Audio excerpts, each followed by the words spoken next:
Dieu, aujourd'hui, Jésus parle de la dureté de cœur des gens de son temps, de son époque. Comme il parlerait encore aujourd'hui de la dureté de cœur des gens de notre époque, de notre génération. Et voilà pourquoi il emploie le terme « à quoi vais-je comparer les gens de cette génération ?» Alors dans la Bible, quand on utilise la génération, c'est toujours un peu péjoratif. Quand Jésus utilise le mot génération, c'est toujours pour condamner un peu. En se rappelant, vous le savez bien, pour ceux qui récitent les laudes, des 40 ans, n'est-ce pas, passés au désert, dans le Sinaï, n'est-ce pas, ce peuple-là qui a refusé de suivre le Seigneur, malgré les merveilles dont le Seigneur leur a fait montre, dont ils ont été eux-mêmes témoins. Et quand on chante souvent, on dit 40 ans, cette génération m'a déçu. N'est-ce pas? Ce peuple a refusé de suivre mes vues, de suivre mon chemin, de suivre ma volonté, de faire ma volonté.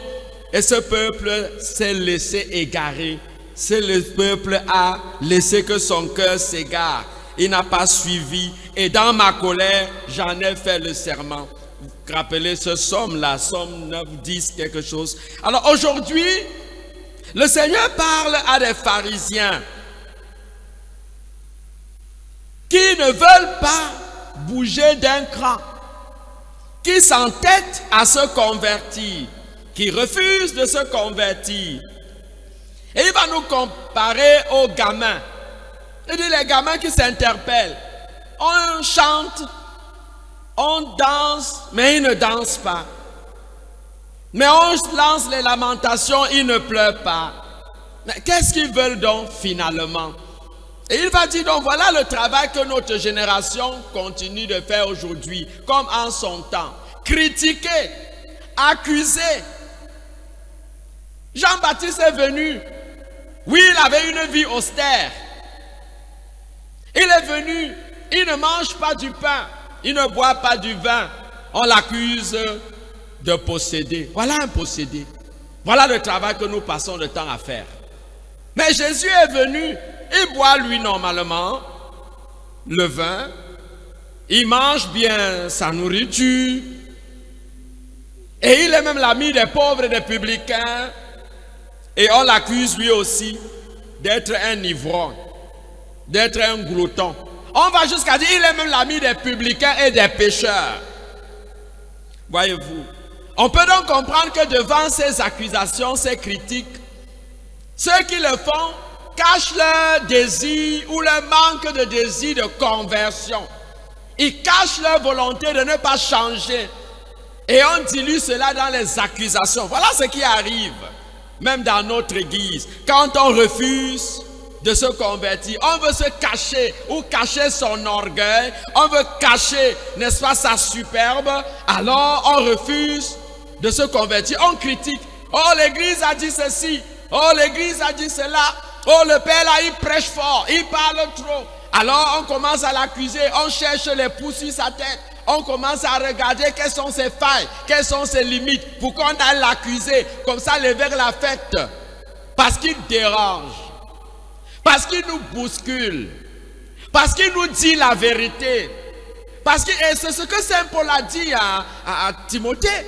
Voilà comment on doit se comporter dans la maison du Seigneur, qui doit être une maison de vérité, où nous devons prêcher la vérité, où nous devons prêcher la conversion, la transformation. Et voyez, on causait avec certains prêtres dans certains pays, quand tu viens refuser leurs pratiques démoniaques, contre nature, alors ce qu'on trouve, on dit, ah, tu dois rentrer au Cameroun dans ton pays, hein?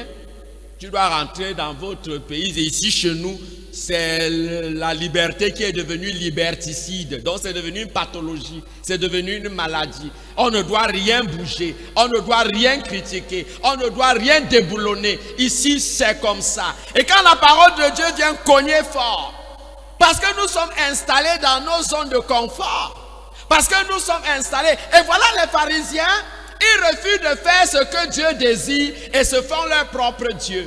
Et c'est ça notre génération aussi. Hein? On refuse ce que les prêtres disent, les évêques disent, l'église dit. Parce qu'on veut se faire son Dieu. Quel est ce Dieu dont on veut se faire? Un Dieu qui ne nous bouge pas. Un Dieu qui ne nous déboulonne pas. Un Dieu qui ne critique pas nos zones de confort. Un Dieu qui ne nous critique pas dans nos privilèges, dans nos intérêts. Alors, voilà le genre de prêtre qu'on aime. Si on a un prêtre comme Jean-Baptiste, prédicateur acerbe et assermenté, virulent, critique, confort, dit non, celui-là, il n'a plus droit au pot de vin, il n'a plus droit aux cartes, c'est comment vous appelez là, pour aller les bons de carburant. On ne vient plus dans son bureau, non, on esquive. Le prêtre, s'il est trop dur. Si tu pars dans son bureau. Oui, on veut ceux qui nous caressent dans nos privilèges, qui nous caressent dans nos conforts, qui nous caressent dans nos aises, dans nos intérêts, qui nous disent, non, voler c'est bien, détourner l'argent du gouvernement c'est bien. Oui, on esquive ça. On aime le prêtre là. Son discours est arrondi. Il s'est arrangé, habillé son Dieu. Je n'habille pas. Si j'habille, on va encore voir quoi sur ça. Et ce qu'on habille son corps, là, on voit ce qu'il y a dedans. C'est nous qui habillons les émissions à la radio là-bas pour que ce soit propre à la télé. Pourquoi? Ici, là, on n'habille rien. On dit ça bien, que ça aille te laver. On te verse comme l'eau sur toi. Ça te frotte bien, ça te choque bien. Tu comprends? Non, on doit vous déboussoler, non? On doit vous dégager. Et vous devez comprendre que ça fait mal. On doit dire vos mauvaises conduites. On doit dire ce que vous faites de mal. Voilà pourquoi le Seigneur dit, cette génération ressemble à des gamins. Ils ne veulent rien entendre. Parce qu'ils sont imperturbables. Ils disent non, ne nous attaque pas. Laisse-nous voler. On est tranquille. Et c'est le Karnak qui disait que il y a deux types de voleurs. Il y a les voleurs chrétiens et les voleurs païens. Il disait le voleur chrétien au moins, qui a fait le séminaire, qui va à l'église comme nous on vient là. Quand il vole, il a conscience qu'il vole. Donc, quand il vole, il dit ici, je sais que le vol, il ne peut pas me se confesser. La différence avec nos voleurs païens, c'est qu'ils volent et c'est normal. Et si tu tentes de lui dire qu'il vole, il te tue. Mais au moins, les chrétiens disent, ah, mon père, dis ta part, bon, après, nous, on va faire comment? Mais voilà ce que nous sommes. Alors, le Seigneur nous invite aujourd'hui, donc, à quitter nos zones de confort, frères et sœurs. Parce que ce que nous recherchons très souvent, notre génération, ce sont des choses qui n'ont rien à voir avec Dieu. Très souvent, on veut seulement le savoir, fréquenter, frère, on veut seulement l'avoir, on veut le pouvoir. Et quand on donne les revers de tout cela, alors on est l'homme à abattre. Quand on vient dire, c'est pas bon ce que vous faites, c'est pas bon ce que vous faites à la population, c'est pas bon ce que vous faites à notre cher pays, c'est pas bon ce que vous faites à notre église, alors il faut qu'on te mette à mort. On va te traiter de tout. Oh, c'est un glouton, qui passe à pas, il mange. C'est un ivrogne. Le prêtre là, en dehors des femmes, il peut faire quoi encore? En dehors de boire et saouler, il fait quoi? Et on cherche des poursuites à tête. Non, le Seigneur nous invite aujourd'hui à prendre conscience de cette parole-là qui doit nous convertir. Cette parole-là que Dieu donne, qui doit nous transformer, qui doit nous changer. Voilà ce que nous devons faire. Et nous courons ce danger-là, de ne pas laisser la parole de Dieu nous transformer. Nous courons ce risque-là, de ne pas laisser les prédications nous transformer. Alors la question, frères et sœurs, c'est de savoir, sommes-nous les enfants de la sagesse dont parle Jésus, ou nous sommes ces gamins assis qui ne veulent rien faire, ils ne veulent pas bouger.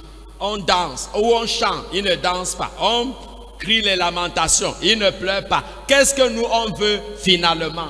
On connaît la parole de Dieu, on annonce la parole de Dieu, on prêche la parole de Dieu, mais ça ne dit rien à personne. Tout ce que nous trouvons à faire, c'est de critiquer, c'est d'accuser les gens parce que nous voulons justifier notre orgueil, nous voulons justifier nos zones de confort, nos intérêts, nos privilèges, parce qu'il ne faut pas qu'on bouge d'un cran. Demandons la grâce de l'humilité au Seigneur, parce que c'est les humbles qui se rapprochent de Dieu.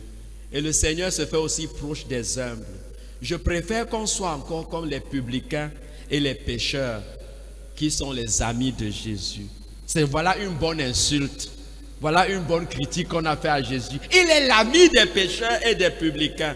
je voudrais demander à chacun de nous, est-ce que toi aussi, pécheur patenté, tu es l'ami de Jésus? Viens à Jésus pour changer. Sois son ami. Loué soit Jésus-Christ.